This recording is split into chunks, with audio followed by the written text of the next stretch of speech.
Amados, bom dia. Eu desejo a todos felizes sábados. Eu queria chamar a sua atenção para o tema de hoje, que é de crucial importância. É um tema palpitante. Você é chamado. Há um chamado no céu para terminar essa obra. O mundo está repleto de exércitos que fazem a obra do inimigo, não a obra de nosso Pai. E são poucos aqueles no meio desse amaranhado de engano e confusão que estão solícitos para essa obra. O exército do nosso Pai é um exército pequeno, muitas vezes acanhado, não tem aquela intrepidez que deveria ter, aquela ousadia. Mas uma coisa segue, é o chamado para terminar, concluir a obra que é a implantação do reino do Todo-Poderoso, do Altíssimo. Existe um pensamento muito oportuno que eu queria citar neste momento. A obra que fizeram os discípulos. Olha só que pensamento tão profundo, preste atenção. A obra que fizeram os discípulos, também nós devemos fazer. Todo cristão deve ser missionário. Todos cristãos, todos os servos do Altíssimo. Aqueles que foram resgatados pelo sangue do Cordeiro, foram libertos, eles devem ser missionários. Precisamos sair do acanhamento, precisamos sair daquela gruta, daquela caverna e ir para a frente da batalha. Queridos, nós estamos nesse momento vivendo os últimos momentos da história desse velho mundo de pecado. Nós estamos na fronteira, no embate final, na luta final. No livro de Mateus, aqui na palavra, no capítulo 4, a palavra do Senhor Jesus ecoa nos céus desse mundo e atravessa o íntimo do nosso coração, quando ele diz assim, Mateus capítulo 4, versículo 18, está escrito na palavra, e nós lemos assim, 4, verso 18, leamos o que diz. Olha o que está escrito, acompanhe comigo. Que coisa tremenda. São palavras do Senhor Jesus Cristo, o nosso Salvador, aquele que está à frente do campo da batalha. Ele diz, e lemos assim, 4:18. Lemos. E Jesus, andando junto ao mar da Galiléia, viu a dois irmãos, Simão chamado Pedro e André, os quais lançavam as redes ao mar, porque eram pescadores. E disse-lhes, vinde, até o verso 22, certo? E disse-lhes, vinde após mim, e eu vos farei pescadores de homens. Então eles, deixando logo as redes, seguiram-no, e adiantando-se dali, viu outros dois irmãos, Tiago, filho de Zebedeu, e João, o seu irmão, no barco com seu pai. Zebedeu consertando as redes. E chamou-os, e eles, deixando imediatamente o barco e seu pai, seguiram-no. Queridos, que coisa tremenda. No capítulo 9 ainda de São Mateus, verso 9, a palavra, ela deixa claro o seguinte, Mateus 9, versículo 9, e nós lemos assim, nesta palavra. E Jesus, passando adiante dele, dali, aliás, viu assentado na recebedoria um homem chamado Mateus e disse-lhe: segue-me. E levantando-se, o seguiu. Deus tem nos chamado. Ele me chamou, Ele tem chamado você. Sabe, um pensamento importante se faz necessário mencionar agora. Preste atenção. Os sábios, veja bem, os sábios que Jesus estava procurando, note, eram pessoas simples. E um pensamento muito abalizante diz assim: Jesus deixou de lado os sábios do seu tempo. Você já pensou nisso? Olha o relato que nós acabamos de fazer. Ele deixou de lado os sábios do seu tempo, os homens de educação e posição, os doutores, os mestres. Ele deixou de lado. Você não vê Jesus chamando nenhum mestre, nenhum doutor de teologia. Você não vê Jesus chamando nenhum catedrático, conhecedor da filosofia. Note que esses homens que Jesus está chamando não são homens instruídos nas academias de ensino, nas escolas de ensino.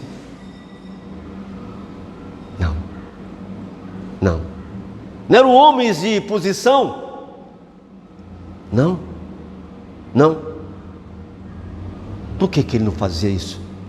Porque esses homens que se tornam galos filosóficos da religião, vestidos de títulos, eles são orgulhosos. Você não vai encontrá-los trombeteando no meio da multidão, porque isso aí é rebaixamento.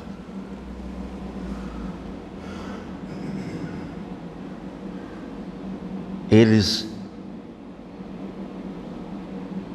são orgulhosos e presumidos em sua alardeada superioridade, que não podiam simpatizar com a humanidade sofredora e tornar-se colaboradores do homem de Nazaré. Ele não podia se tornar-se cooperadores. Em seu fanatismo, desdenhavam ser ensinados por Cristo. Como? Ensinado por esse Galileu, que ninguém sabe nem a origem dele. Ele não é conhecido no nosso meio social. Ele não é conhecido no nosso meio educativo, no nosso sistema religioso. Ele não prega nos grandes templos de sinagogas, e ele não é conhecido, ele não tem nome no nosso meio. Ele é simples demais para ser tido como alguém que venha nos ensinar, que venha nos dar algum legado. Por que Jesus não ordenou aos seus discípulos irem na escola de teologia? Uma pergunta muito oportuna para esse momento. Por que Jesus disse: olha, vocês vão agora passar 4 anos na escola de teologia? Eu tenho uma escola, vocês vão passar 4 anos, uma escola de teologia tal, e vocês vão se formar lá. Depois de 4 anos de formado, você então será chamado para a obra. Não, Jesus não fez isso. Aqui no livro de Marcos, as palavras do Senhor Jesus ecoam, dizendo, quando ele diz assim, Marcos capítulo 7, vamos ver. Marcos capítulo 7, versos 5 a 9, nós lemos na palavra, está escrito assim, capítulo 7, Marcos, verso 5 a 9, ele diz: depois perguntaram-lhe os fariseus e os escribas: Por que não andam os teus discípulos conforme a tradição dos antigos, mas comem pão com as mãos por lavar? E ele respondendo, disse-lhes: bem profetizou Isaías acerca de vós, hipócritas, como está escrito: este povo honra-me com os lábios, mas o seu coração está longe de mim. Em vão me adoram. Em vão, porém, me honram, ensinando doutrinas que são mandamentos de homens. Porque deixando o mandamento de Deus, retendes a tradição dos homens, como o lavar dos jarros e dos copos, e fazeis muitas outras coisas semelhantes a esta. E dizia-lhes: bem validais o mandamento de Deus, para guardardes a vossa tradição.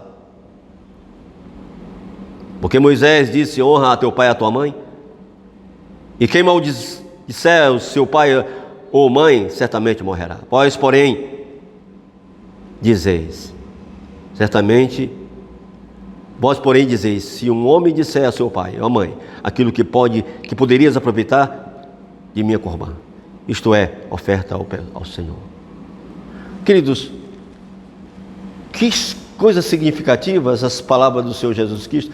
O Senhor Jesus Ele escolheu homens ignorantes, ou porque não haviam sido instruídos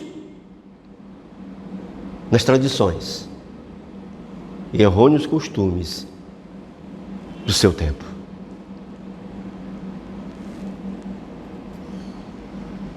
Eles não tinham sido instruídos. Eram simples, como um livro aberto em branco para ser escrito da forma correta. Sabe, amados,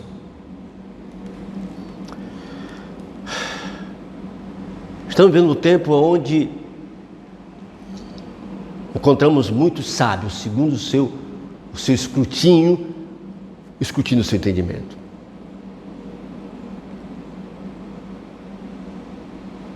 Olhando para o passado antes de Jesus, aqueles homens que Deus escolheu para a obra, avaliando a sua capacidade, sua bagagem, sua formação, nós vemos que esses homens exerceram a obra, o ministério, sem teologia, sem cursos, sem faculdades. Olha para Amós, chamado. Olha para o que o livro de Lucas, o que diz aqui em Lucas, no capítulo 7, verso 14. Que interessante, não? Quando diz assim, 7,14, nós lemos assim na palavra. Ouça o que diz. Está escrito assim. Nós lemos: e chegando, Lucas capítulo 7, verso 14 a 15. E chegando se tocou o esquife, e os que o levavam pararam, e disse: jovem, a ti te digo, levanta-te. E o defunto assentou-se e começou a falar, entregou-o à sua mãe. E de todos se apoderou o temor, e glorificaram a Deus, dizendo: um grande profeta se levantou entre nós, e Deus visitou o seu povo. E correu dele a fama por toda a Judéia, porque toda a terra e por toda a terra da circunvizinha. Um grande profeta se levantou entre nós. Havia poder, graça, sinais o seguiam. Hoje o povo de Deus fiel e sincero, homens e mulheres de Deus, homens que Deus está levantando para a obra, o ministério, os sinais têm que o seguir. Deus vai se manifestar na vida deles. Nós veremos coisas maravilhosas acontecendo com este povo. À medida que nós nos consagrarmos a Deus, as mãos limpas e o coração puro, Deus vai se manifestar através do seu poder, do seu Espírito, na nossa vida, na vida desses que se colocarem em suas mãos. Vê esses homens de Deus. Vê o exemplo do Senhor Jesus Cristo. Vê o exemplo daqueles que o seguiram o Salvador. Vê os profetas no passado. Vê o João Batista nas margens do Jordão ali, pregando ousadamente. Palavra poderosa. Vê Elias. Vê todos esses homens que Deus levantou no passado. Ninguém era considerado apto para ser mestre religioso, a menos que houvesse estudado nas escolas dos rabinos. E tanto Jesus como João Batista foram representados como ignorantes, porque não receberam esse preparo. Nunca Jesus entrou numa escola de rabino. Nunca seus pais terrenos colocaram ele numa escola de rabino. Nem João Batista. Esses homens não foram para a escola do rabino. Eles não foram formados na teologia dos rabinos. Não. Queridos, Deus trabalhará por meios que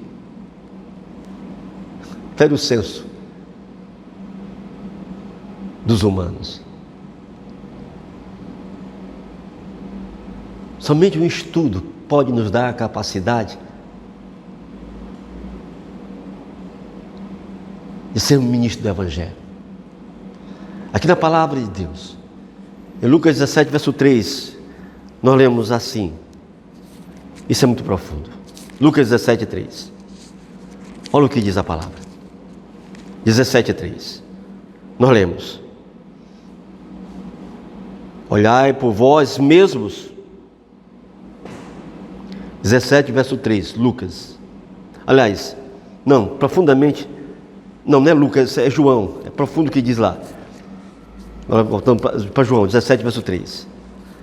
Ele diz assim, olha a profundidade dessas palavras de Jesus. Eu tenho sempre citado elas, a questão da vida eterna, a questão de você conhecer, o seu entendimento, queridos, jaz em uma plataforma que Deus levantou, que nós lemos aqui em Lucas 17, verso 3, presta atenção, a pergunta é, o que nos dá o preparo devido para o chamado, o direito de sermos ministros, instrumentos na mão do Senhor, porta-voz do reino? Está aqui, 17, verso 3, são palavras do Senhor, o nosso Salvador Jesus Cristo. Ele diz o seguinte, 17, verso 3, ele diz, olha só o que ele diz, olha o que está escrito na palavra. Diz assim: e a vida eterna. Ei, está falando da vida eterna. E a vida eterna é esta: que te conheço a ti só por único Deus verdadeiro, e a Jesus Cristo, a quem enviaste. A vida eterna, a pregação do Evangelho eterno, a vida eterna, a pregação do Evangelho eterno é conhecermos a Deus o Pai, como o único Deus verdadeiro, e a Jesus Cristo a quem Ele enviou. Essa é a vida eterna, essa é a mensagem, esse é o chamado para a adoração verdadeira, para o conhecimento do Deus único e verdadeiro, todo-poderoso. A sucessão apostólica não se baseia na transmissão de autoridades eclesiásticas, não, mas nas relações espirituais. Como é que eu posso ser pautado e posso ser distinguido como um instrumento nas mãos do nosso Pai, do nosso Criador? É nas minhas relações espirituais, é na minha dimensão de vivência, conhecimento da espiritualidade, que jaz do conhecimento da palavra que é espiritual, essa palavra que santifica, como está nas palavras do Senhor Jesus, no capítulo 17 de João, verso 17. Santifica-os na verdade, a tua palavra é a verdade. Uma palavra que santifica, que prepara, que separa para o objetivo, que é o testemunho, a pregação deste Evangelho. Esse Evangelho que nos leva à vida eterna. E a vida eterna é esta: que te conheço como o único Deus verdadeiro e é Jesus Cristo a quem tu enviaste. Uma vida influenciada pelo Espírito dos apóstolos, a crença e ensino da verdade por eles ensinadas, a crença e o ensino da verdade por esses homens de Deus que receberam do Senhor o ensinamento. Eis a verdadeira prova da sucessão apostólica, isto é, que constitui os homens sucessores dos primeiros mestres do Evangelho. Não é nomenclatura. Me denominar apóstolo sendo um pauco vazio das premissas espirituais, da doutrina verdadeira. Não é isso. Não é nomenclatura, não é nome, mas é essência, conteúdo. Isso constitui os homens e sucessores dos primeiros mestres do Evangelho. Que ensino está sendo dado nas atuais escolas de teologia? O que os teólogos de hoje, esses ensinadores aí, dos púlpitos espalhados nas plataformas digitais, ou então nos púlpitos dos templos ensinam? Que ensino que estão dando? Segundo Pedro, versículo, capítulo 2, verso 1 diz, está escrito o seguinte, e nós lemos assim na palavra. Segundo Pedro 2, capítulo 2, verso 1, lemos. E também houve entre o povo falsos profetas, como entre vós haverá também falsos doutores, que introduzirão encobertamente heresias de perdição, e negarão o Senhor que os resgatou, trazendo sobre si mesmos, repetindo a perdição.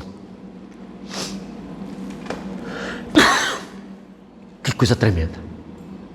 Falsos profetas, falsos ensinadores, enganando e trazendo sobre si, repetindo a destruição. Quão grande é a diferença entre aquelas escolas onde os profetas de Deus ensinavam e as nossas modernas instituições de ensino. Quão poucas escolas se encontram que não sejam governadas pelas máximas e costumes do mundo. Conversas superficiais, mero sentimentalismo, passam por instrução moral e religiosa.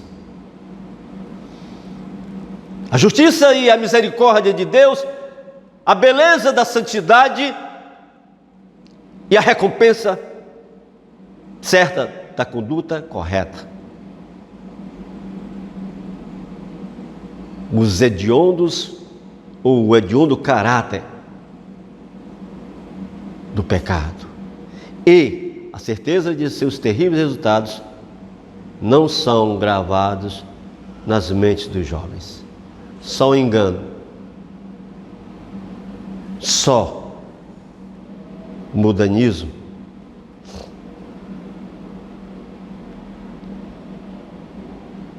mas a essência, a pureza, não são gravados. O que geralmente tem acontecido com os ministros assalariados, que é praticamente a maioria, todos praticamente são assalariados. O que acontece com eles, se eu formulei aqui na palavra, começando no Antigo, ou seja, no Antigo Testamento, no capítulo 3 de Miqueias, no versículo 11, quando lemos assim, são várias palavras, são várias declarações que nos impressionam, que nos chamam a atenção para essa questão. Miqueias, no capítulo 3, verso 11, ele diz o seguinte, está escrito: os seus chefes dão as sentenças por subornos, e os seus sacerdotes ensinam por interesse, e os seus profetas adivinham por dinheiro, e ainda se encostam ao Senhor dizendo: não está o Senhor no meio de nós, nenhum mal nos sobrevirá. Eu vou ficar só com esse texto aqui de Miqueias. O interesse são, na realidade, a lã das ovelhas. O profeta Miqueias, ele é claro, ele é direto, quando ele nos chama a atenção que os seus chefes, ou seja, os seus sacerdotes, ensinam por interesse. Esse é o ministério de Deus? Esse é os obreiros do Senhor? Ensinar por interesse? Ensinam por interesse. Os seus profetas adivinham por dinheiro.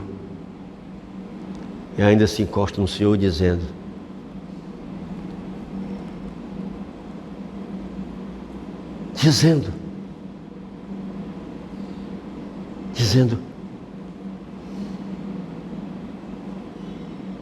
ao Senhor, dizendo: não está o Senhor no meio de nós? Como é nosso ministério? Como é que nós estamos incluídos nesses momentos finais da história da Terra? Nós estamos ensinando por interesse? Nós estamos profetizando por dinheiro? Qual é a nossa postura nesses momentos decisivos? Sabe, a maior necessidade nesse momento é de homens que estejam assinalados por Deus como servos fiéis na sua obra. Aqui no livro de Êxodo, capítulo 18, falando do passado de homens de Deus, aqui diz o seguinte, e nós lemos assim, quando ele diz assim, que está escrito assim, 18 verso 21, nós lemos assim na palavra, 18 verso 21, está escrito assim, e nós lemos assim: e tu dentre todo o povo procura homens capazes. Olha a orientação divina para Moisés, em busca de homens, de servos, de instrumentos, obreiros. E tu dentre o povo procura homens capazes, tementes a Deus, homens de verdade, que odeiam a avareza, e põe-nos sobre eles por maioria de 1000, maioria de 100, maioria de 50 e maioria de 10. Homens de verdade, que odeiam a avareza. O momento que vivemos é um momento decisivo e é um momento que jamais foi visto. Eu acho que nunca se teve um tempo como o tempo que nós estamos vivendo.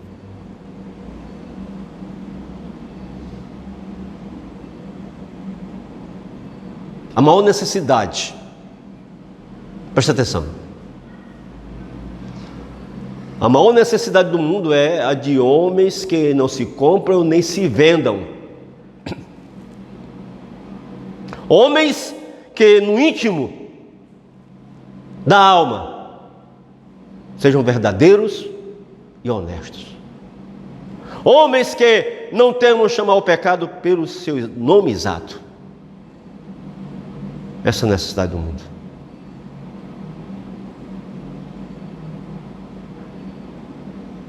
Essa é a necessidade para esse momento.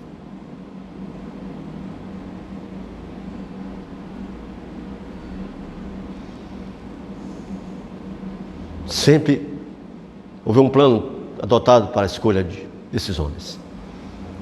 Na escolha dos instrumentos para a reforma da igreja, vê-se que Deus segue o mesmo plano adotado para a sua fundação.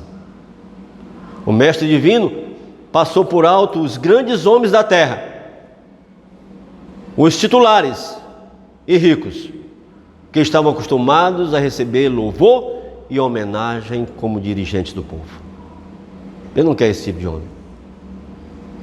Nós não estamos aqui nesse mundo para servir a Deus, para ser louvado e ser exaltado. Não. Quem deve ser exaltado e louvado e glorificado é Ele, o Altíssimo, o Todo-Poderoso. Só Ele. Para a tarefa de levar avante a sua obra, Cristo não escolheu os doutos ou eloquentes do sinédrio judaico ou do poder de Roma, passando por alto os ensinadores judaicos cheios de justiça própria. O Mestre, por excelência, escolheu homens humildes e letrados para proclamarem as verdades que deviam abalar o mundo.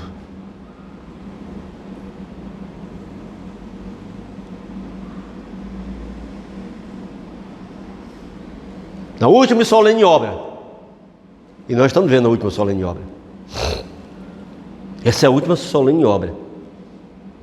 Na última e solene obra, poucos grandes homens se empenharão.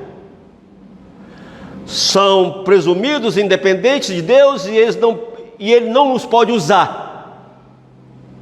Muitas estrelas cujo brilho temos admirado, então se apagarão, transformando-se em trevas.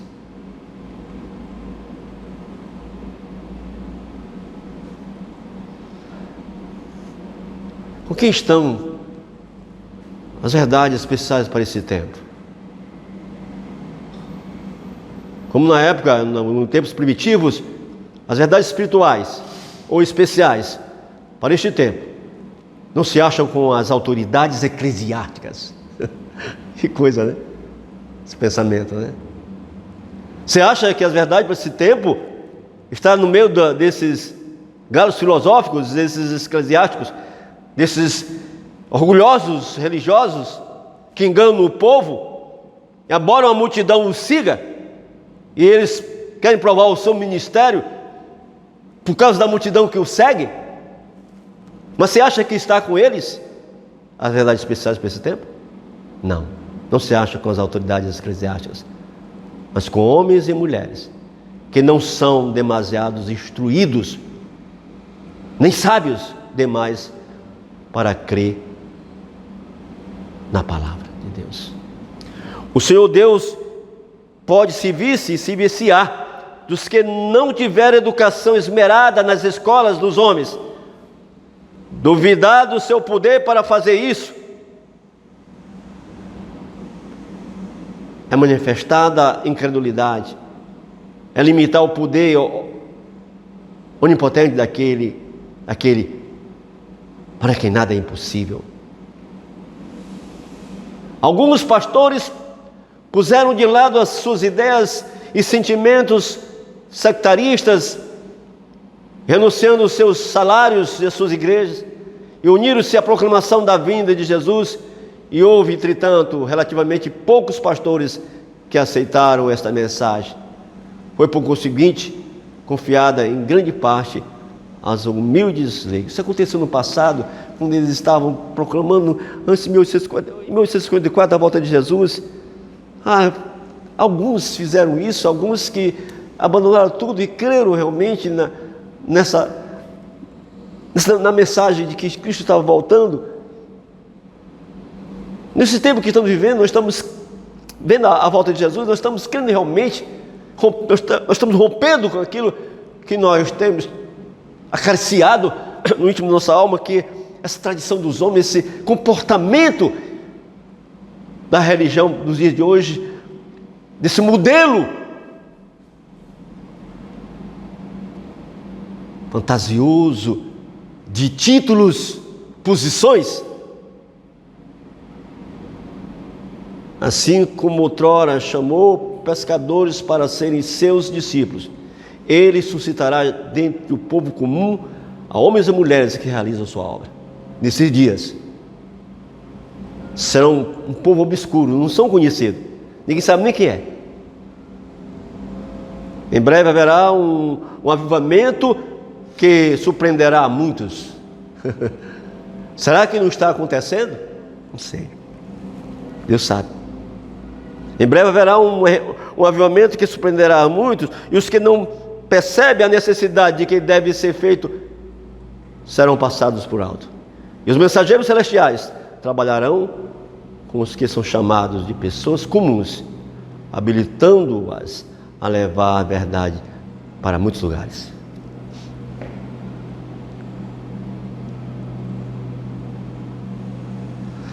Irmãos,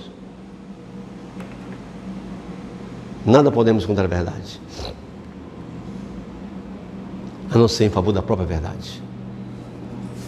Está acontecendo algo no mundo todo, mas ninguém fala, ninguém diz nada, porque, como disse, eles não estão no destaque. Eles estão sendo trabalhados e estão trabalhando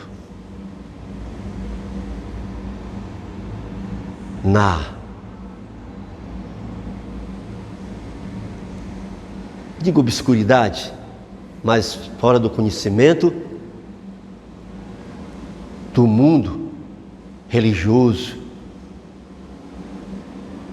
que só vê os grandes, as estrelas dos holofotes, as megas, os megas templos, os megas movimentos que estão na mídia, estão em todos os lugares. Eles não têm destaque porque eles trabalham silenciosamente.